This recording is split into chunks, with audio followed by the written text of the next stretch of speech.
ఈ హుండీ అనే దాని గురించి మాట్లాడాలని చెప్పాను కదా. ఇప్పుడు మనం కిబోలో మనం ఉన్నప్పుడు ప్రతి ఒక్కరికి స్టాకబుల్ కాయిన్స్ అనే హుండీ ఉంది.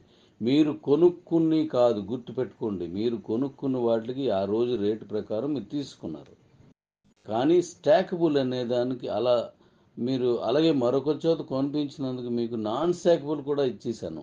అంటే నాన్ స్టాకబుల్ మీకు క్యాష్ అయిపోయింది. ఈ రెండు పనులు అయిపోయి మీరు కొనుక్కున్నందుకు కాయిన్స్ వచ్చాయి, మీరు ఎవరి చేతైనా కొనిపించినందుకు కూడా కాయిన్స్ నాన్ స్టాకబుల్ వచ్చాయి. కానీ మూడో విషయం ఇక్కడ ఉంది. ఆ మూడోది ఏంటంటే నేను మీకు స్టాకబుల్ వేశాను. తండ్రి పాత్రలో ఉన్నందుకు నేను మీకు స్టాకబుల్ వేశాను.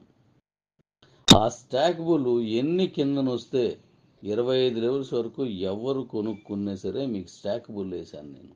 అదే ఒక హుండీ లాంటిది. ఆ హుండీయే స్టేక్డ్ కాయిన్స్ను హుండీ. అందులోకి మీరు ఈ కాయిన్స్ అన్నీ నేను వేసిన కాయిన్స్ అన్నీ మీకు 100 ఉండొచ్చు, 1000 ఉండొచ్చు, 1,00,000 ఉండొచ్చు, 10 లక్షలు ఉండొచ్చు, కోటి కాయిన్స్ మీ దగ్గర ఉండొచ్చు. మీరు చేసినటువంటి టీంని బేస్ చేసుకుని ఉన్నది కాబట్టి అలాగా ఆ వచ్చిన కాయిన్స్ అన్నీ మీకు ఎవ్రీ ఇయర్ మీకు వచ్చేటట్టుగా చేశాను. ఇదే లైఫ్ హుండీ అని, దీని పేరు లైఫ్ హుండీ. మనం మాటమూలుగా మాట్లాడుకోవడానికి. అయితే అప్పుడున్న వాళ్ళందరూ సంపాదించుకున్నారు, రైట్. మరి ఇప్పుడు మళ్ళీ మైనిట్స్లోకి వచ్చిన తర్వాత మళ్ళీ ఎలాగ మీకు ఇది? మరి కొత్త వాళ్ళందరూ వస్తున్నారు. చాలామంది ఇప్పుడు మైనింగ్ లేదా అని అడుగుతున్నారు. అందుకోసమే ఇప్పుడు స్టాకబుల్ మైనింగ్ హుండీ నేను ఇక్కడ పెట్టాను.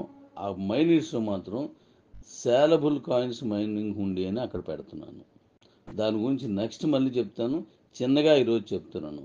మీరు ఎవరికైనా కాయిన్ ట్రాన్స్ఫర్ చేస్తే 2% కాయిన్స్ ఆ హుండీలో పడతాయి. ఇలా అలాగే ఇలా అనేక రకాలుగా మీ కాయిన్స్ పడేవి ఆ హుండీలో పడేవి చాలా తీసుకొచ్చి పెట్టాను. ఈ 25 కంప్లీట్ అయ్యేసరికి మీకు అన్ని విషయాలు తెలిసిపోతాయి. అంటే అప్పట్లాగే మైనింగ్ ఇప్పుడు చేసుకోవచ్చు, బట్ ఇక్కడెక్కడ మీరు డబ్బులు పెట్టరు. కొనుక్కున్నారు కాయిన్స్ని బీసీట్లో, అవి మీరు ఇక్కడ వాడేసుకుంటారు. అది వాడకం ఎలాగ మాకు అది వాడకం అవుతుంది, అది డబ్బులుగా ఎలా మారుతాయి అనేది నెక్స్ట్ వచ్చేటువంటి సూత్రాల్లో నేను చెప్తాను. కాబట్టి ఈ స్టేక్డ్ కాయిన్స్ ఉండి అప్పుడు పెట్టాము, సేలబుల్ కాయిన్ ఉండి ఇప్పుడు పెడుతున్నాను. దీన్ని జాగ్రత్తగా అబ్జర్వ్ చేయండి. నెక్స్ట్ నేను మళ్ళీ ఇచ్చేసరికంటే రేపు ఎల్లుండి ఇవ్వను. నేను హాస్పిటల్కి వెళ్తున్నాను. ఈ బాగాలేదు కదా, హాస్పిటల్కి వెళ్తున్నాను, రాయపూర్ హాస్పిటల్కి వెళ్తున్నాను. అది వచ్చేసిన తర్వాత నేను మళ్ళీ మీకు ఇస్తాను. నెక్స్ట్ సూత్రాలు మీకు పంపిస్తాను. డాడీస్ జాగ్రత్తగా వినండి. కంగారు పడి ఏది చేయొద్దు. మనం జాగ్రత్తగా చేసుకుంటూ వెళ్దాం. నన్ను ఫాలో అవ్వండి, మంచి జరుగుతుంది. ఎందుకంటే మీకు మంచి జరిగితే నాకు కూడా మంచి జరుగుతుంది. ఇది మాత్రం గుర్తుపెట్టుకోండి డాడీస్. నేను ఇప్పుడు ఒకటే నిర్ణయించుకున్నాను. నాకు 10 మంది ఉంటే చాలు మీలో. ఆ 10 మందిని పట్టుకొని ప్రపంచాన్ని జయించడానికి నేను యుద్ధానికి రెడీ. మాలో మా 10 మందితో కలిసి వచ్చే వాళ్ళు కలుపుకుంటూ పోతాం.